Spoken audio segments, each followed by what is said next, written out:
Good morning. Thank you so much for joining all of us today at the first annual Online Fundraising Virtual Summit.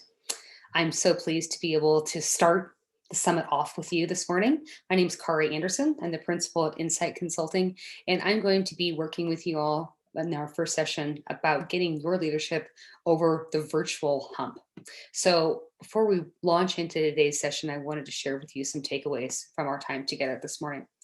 We're certainly going to talk through perceptions and how we change those with both your board and your executive team at your nonprofit. Certainly, there are some resistance points. Some are real, some are not. And we're certainly going to talk through objections and myths that are part of how we deal with virtual fundraising.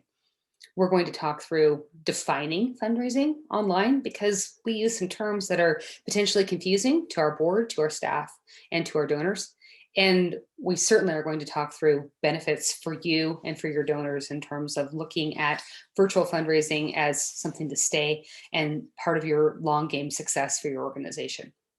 But before we do all that, I suppose it's prudent for me to share a little bit more about me, uh, why perhaps you should listen to me this morning and stick around for the Q&A. So I worked in this sector as an executive director for a little over 2 decades. I served nonprofit organizations in both Washington State and in Colorado. And these are some of the things that I'm known for now. Lots of folks that I work with call me a recovering executive director, and I certainly wear that mantle proudly. I was absolutely proud to serve in this sector. I can't imagine working anywhere else, and I'm pleased as punch now to be able to help you from a consulting and a coaching perspective. My husband calls me a border collie for boards. I do an awful lot of nipping and an awful lot of hurting when it comes to changing behaviors with regard to people, revenue, and strategy. And I work tirelessly behind the scenes with all y'all to help build up nonprofits from the inside out. So let's talk through some of the issues. Maybe one or more of these are why you're on our seminar, that you're here joining the summit this week. You perchance have a lack of online giving at your nonprofit right now. You perchance have a lack of monthly giving online right now. And if we don't address this issue, it clearly is going to continue to be a sore spot in your fund development plan. So I'd like to share a little bit more on my thoughts about these issues and potentially how they came to be. We know that online giving and specifically the need for reoccurring online monthly donations, it's not a new topic for nonprofit organizations. Many of you who have worked in this field have actually had a platform, might have been clunky, right, when it came out in the early 2000s, but we've had some form or fashion of online giving for actually quite some time. However, we have been encouraging nonprofits for at least 15, to accept debit and credit cards online, to encourage donors to give on a monthly basis, not just once a year, and to make it easy for supporters to share why they give socially and how they give socially. Some of you have taken this advice to heart, and some of you have been on the gerbil wheel. That is a part of how we do a lot of our business each day at nonprofits. And you keep thinking, I'll get to that. There's going to be a time for me to tackle that. COVID was the great leveler for those of us who haven't had a chance to implement it yet, or those who have. As I said, some of you have embraced these best practices. Some of you haven't. Turns out when we query most folks, it's not necessarily the staff that's resistant to making the change, it's the board. And here's why. These are the most common objections that I hear: budget and time. So this is what it sounds like when I talk to well-meaning but often ill-informed board members. We don't have the budget for the new technology. We haven't budgeted for training. We haven't budgeted for staff to handle online giving and monthly giving. And we certainly have not budgeted for a stewardship program. Or when we talk about time, we don't have the time to set up new platforms. We don't have the time to train staff. We don't have the time to monitor social media. Ultimately, when we break all these two barriers down, there's a bigger one in there, and it's fear of change. It's really easy to think about what we've done well in the past, what's worked for us in the past, whether that's direct mail, whether that's in-person asks, whether that's special events, whether that's corporate partnerships, whether that's grant writing. Those items aren't dead. This is and it certainly is our future. So let's talk about some definitions. Specifically, what's online fundraising? Why is it important? And why does it work? So, spoiler alert, right? At the beginning of this, when Sammy and I were talking about why is getting leadership over the virtual hump so important, I'm giving you the case for support to share with your board as to why this is such a big deal, or perhaps it's your executive director that has their heels in the mud and they're dragging along. I'm giving you the case for support as to why this is important. So we know that online fundraising is a way for nonprofit organizations to raise money via the internet, right? Sounds pretty simplistic, sounds like eighth grade. And we also know that it involves an online donation page and can include and should include mobile giving, peer to peer fundraising, and more, depending on size and scale of your nonprofit. We know that online fundraising is important because it allows donors to give quickly, easily, and securely. Any of you have done some office cleaning in the last year and discovered old files of those old pledge forms that had credit card numbers on them? Well, we need to shred them, right? That hasn't been legal for quite some time. We want to give donors the accessibility and the security of being able to give to us on an online forum. We also know that online fundraising is important because it allows donors to be able to give to us from any country and from around the world. And in terms of being able to expand scope and scale, critically important for your nonprofit organization. So why does it work? We know now, and boy, if COVID hasn't absolutely demonstrated this to us, that nearly everyone has internet access in one form or fashion. And with online fundraising, nonprofits can meet donors wherever they are, in whatever time zone they're in whatever country they're in. So, why is this important for you? Certainly, there should be some skin in the game, right? We know you can collect donations from anywhere, capture more information, fundraise in a more cost effective manner, and increase your visibility and awareness. Here's how. So we might think that this is a simple benefit. I mentioned the importance of being able to bring in donations regardless of what country you're in and certainly what time zone. As long as donors have access to the internet and the link, hopefully it's working, to your donation page, anyone can give to your cause. When you start fundraising, and again, hopefully you've been doing this for quite some time, you're able to capture different information from your supporters, which becomes really important in terms of donor segmenting, which is another session later on this week. We'll finally have access, if we've set up our forms correctly, with donor billing addresses, email addresses, and more when you deploy online giving. All important for continued donor stewardship. Online fundraising is one of the most cost-effective ways to raise money from donors. Your donation page provider likely will collect a percentage, right? Cost of doing business. Everyone's got to be able to have a fee to process cards, or there may be a flat fee. Again, this is a piece that sometimes board members cannot get over. Folks, we have to pay to raise money. There's a cost to doing business. You're going to have a fee for service, whether that's from Elevon or for Stripe or for Network for Good. Get over it. It's part of how we raise money, just like you pay for stamps, right? Either way, how we raise money, costs are minimal compared to other fundraising methods. Online fundraising gets the word out about your nonprofit and your cause in a really efficient, effective manner. And by encouraging donors to give online, you direct them to your website where they can find even more information and increase awareness of and visibility for your organization, which actually is a longer term goal for you. So why is this easy for donors? I'm hoping I don't have to answer this for you, but again, I'm giving you the case for support for your board. This is about ease of access for your donor. And for a long period of time, again, guilty, I worked in the sector for a while, we didn't implement some of these new practices because it meant work for us, and it is never about us. It's about the donor. So can we have them give easily? Can we keep their information secure now more than ever? Can we inspire them? And it's easy peasy to be able to set up reoccurring donations. And can we then share donation information? If I'm passionate about a cause as a donor, I want to be able to share with others. So donors want to be able to give as easily as possible. We shouldn't have to go through 17 clicks to be able to get to our donation page. And we certainly shouldn't have to give too much information. So as long as, again, they have internet access and know where your donation page is, please don't bury it. They can give to your cause or organization.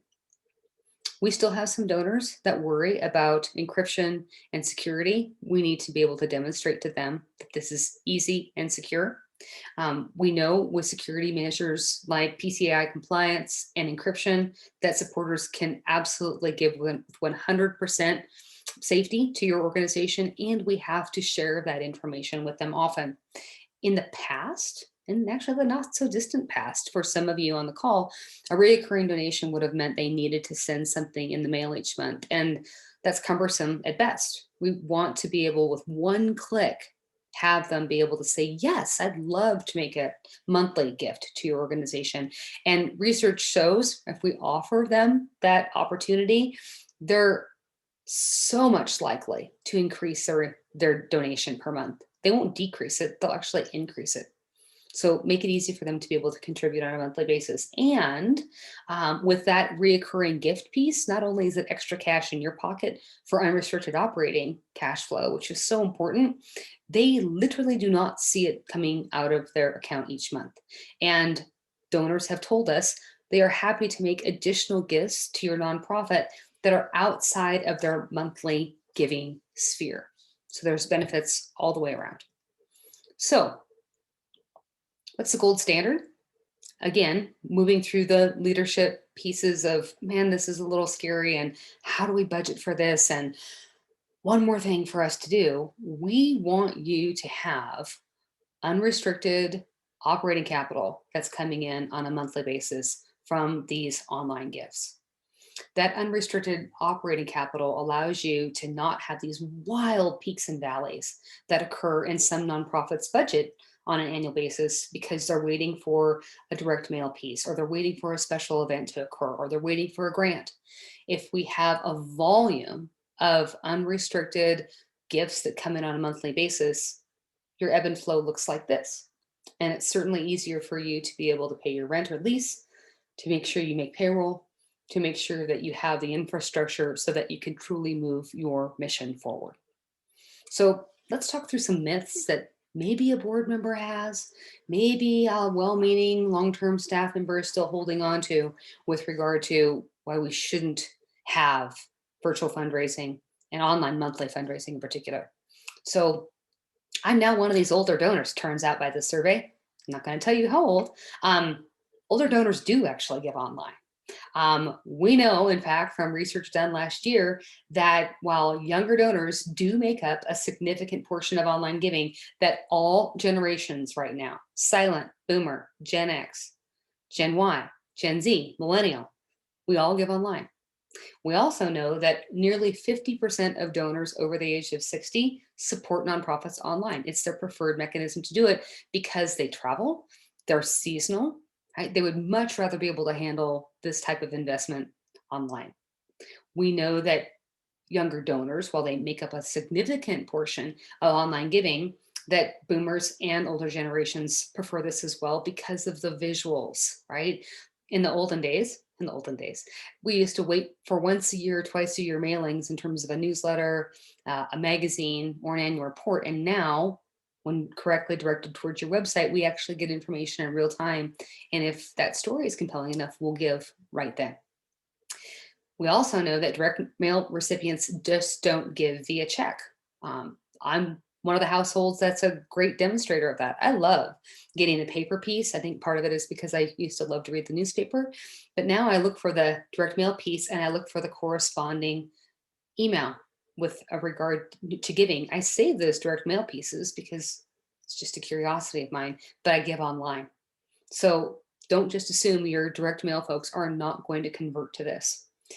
An easy way, right, to make sure that those of us that are still giving in the direct mail sphere is to ensure that you've got a hyperlink at the bottom of your print piece, right? Or your URL that says, hey, to give, go here. And most of us will actually go that way rather than sending in a check. We want you to be able to direct back to that website as well to learn more about the immediate impact that your monthly gift will give, right? A couple other thoughts on this. You think you may be able to get away with only one donation form on your website when you're thinking about how we best do our new online work. But if you have multiple campaigns or multiple fundraisers during the course of the year, you should have 2 or 3 donation pages because of number one, how eye-catching it is to the donor or where they feel their impact could be. But the second reason is for segmentation for all of you. Couple next things. So as we're thinking about your week, right? As we're thinking about what sessions you're going to attend that are going to give you the most value and help you plan to either dive in the deep end, right? We've not really done virtual fundraising or online monthly fundraising before. Here are some things for you to consider as you're choosing your coursework this week. We certainly want you to be able to assess your current situation. And what do I mean by that? I want you to be able to have examined or quick examine your existing fundraising strategies and your budget. Assessing your current situation might look like looking at online fundraising efforts that you currently have in play and seeing where they can be improved or changed. We have a treasure trove of experts this week that can help you make tweaks or start a campaign from scratch. Whatever you choose, make sure that you take a long, hard look at your existing fundraising strategies to determine how online fundraising fits in. The answer for one nonprofit is going to look vastly different from the next. This isn't about comparison. It's about making sure that what you choose to bite off fits culturally for your organization. If it fits, you're most likely to execute on it. You're probably going to need to get permission from leadership and the board if this is a brand new frontier that you're going into. Again, buy-in from them, understanding from them is part of long game success for you. You're certainly going to need to present a convincing argument to them as to what that might look like in terms of cash resources, whether it's being spent on platforms or marketing or staff in order to move this forward and what the ROI is going to look like for your organization. I'm going to assume you're going to get buy-in because we're all overdue in making sure we move to this platform. Once you receive buy-in, you're going to need to be able to select the right donation tool. And what I mean by that is, whom is going to be your back-end processor? Is it Stripe? Is it Elevon? Is it Network for Good? There are so many options out there.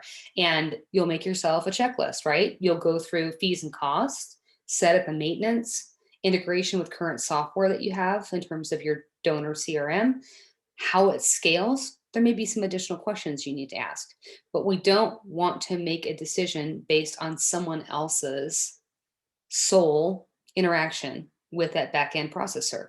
It needs to be something that's going to work for you. Otherwise, when there's some tech glitch, the first thing you're going to want to do is bail. And we want you to stick with this and grow.